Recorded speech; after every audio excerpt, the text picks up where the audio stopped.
meron po tayong dalawang kawani ng ating lokal na pamahalaan na nasuspende. Yung una po, galing sa CSWDO na huling nagsusolicit sa kontraktor ng opisina. Ito isang bagay siguro na maaaring nakasanayan po natin sa gobyerno. At nga, hindi ko na alam paano siya mag-isip. Makikita rin natin yan sa admin hearing board, kung ano yung talagang pakay niya o intention niya. Pero malinaw na bawal po yun at hindi natin kukonsintihin yun.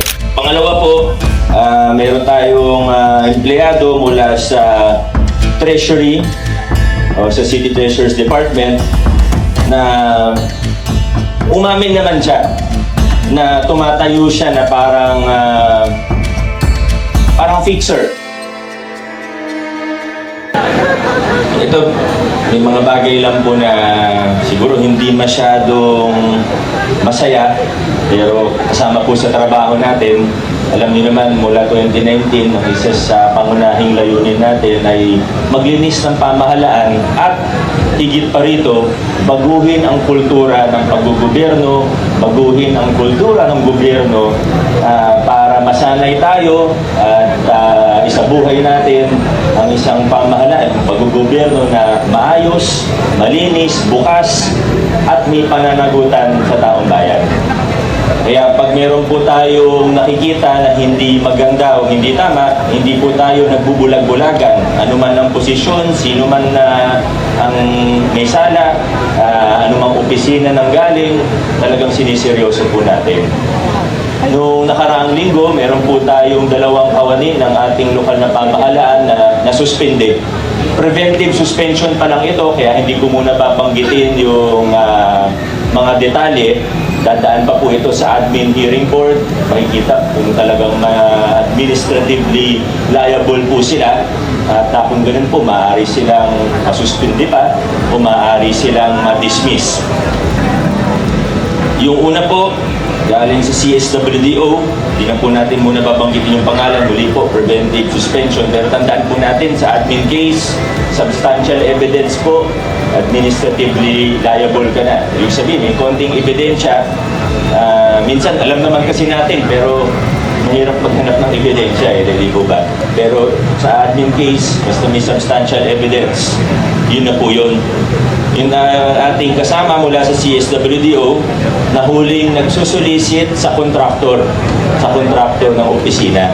Ito isang bagay siguro na maaaring nakasanayan po natin sa gobyerno na parang wala lang, hindi naman suhol to, o hindi naman wala naman, na-award na naman. Okay na siguro humingi ng pa-birthday, humingi ng pang-Christmas party. Pero pag contractor po yan, lalong-lalo na pag mayroon pong kontrata sa atin, lalong-lalo na pag ongoing ang kontrata, hindi po tama yun.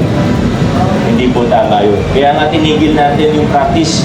Di ba dati yung mga contractor sa City Hall, kung ano-anong binibigay, pati pag Christmas party, mula noong 2019, December, pinatigil natin yun.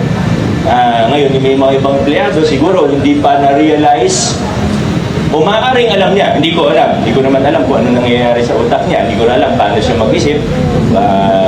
Makikita rin natin yan sa admin hearing board, kung ano yung talagang pakay niya o intention niya. Pero malinaw na bawal po yun at hindi natin kukonsintihin yun. Yun po yung una. Pangalawa po, meron tayong empleyado mula sa Treasury o sa City Treasurer's Department na umamin naman siya na tumatayo siya na parang fixer ng mga kliyente. So, yun, malinaw naman na hindi tama at pinagbabawal po yan. Yun po yung dalawa. At meron pa tayong ibang nasa legal department for investigation. Ngayon naman po, maaaring nagtatanong yung iba tungkol sa iba't ibang preventive suspension sa mga barangay. At dahil ongoing pa nga po yung mga kaso sa Blue Ribbon Committee, ayoko pong pangunahan ng ating Blue Ribbon Committee. At sa ngayon, preventive suspension pa lang po yan dahil kahit papano nakita na kumbaga nagpe-preventive suspension para hindi makapag-interfere Kasi pwedeng gamitin yung kapangyarihan para pagtakpan yung ebidensya, pwede gamitin yung kapangyarihan bilang kapitan, bilang kagawad, para takutin o intimidate yung ibang magiging witness, kaya po sila preventively suspended. Hindi pa po ito penalty.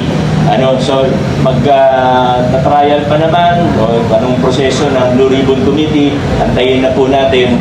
Pero masasabi ko lang po, ang inuuna po natin, admin case lang naman po yung sa atin sa Sangguniang Panlungsod. Pero ang inuuna po natin, yung mga malalala talaga. Yan po ang sasabihin ko. Pinangako ko po sa inyo, pinangako ko sa mga Pasigenyo, kaya kahit masakit sa aking masakit sa loob ko, gawin to. Yung iba, kaibigan din natin. Masakit, mahirap. Pero walang mangyayari sa atin kung pagbibigyan ng pagbibigyan. Walang mangyayari sa Pilipinas. Nakita naman natin kung gaano kalala hanggang sa from national to barangay. Di ba? Yung iba, hindi natin nila lahat. Marami pong matino sa gobyerno. Pero kung hahayaan natin ang hahayaan, yung mga gumagawa yung hawak nila yung pera, yung 70% ng community development fund nila naka-advance na sa kanila, at pag nakolekta na yung 30% dito, hindi natin alam yung 70% nagamit ba talaga yan para sa mga tao. At kahit nagamit, illegal pa rin yun. Pero alam naman natin, pag hawak mo na yung pera, wala nang accountability yan. Meron tayong nababalitaan hanggang sa personal expenses, diyan na kinukuha. Pati renta ng bahay, diyan na kinukuha. Hindi po pwede na pumayag tayo na ganito tayo habang buhay. So kung first term natin, nag-ayos tayo, mula 2019, nag-ayos tayo, inayos muna natin yung malalaki, procurement sa City Hall.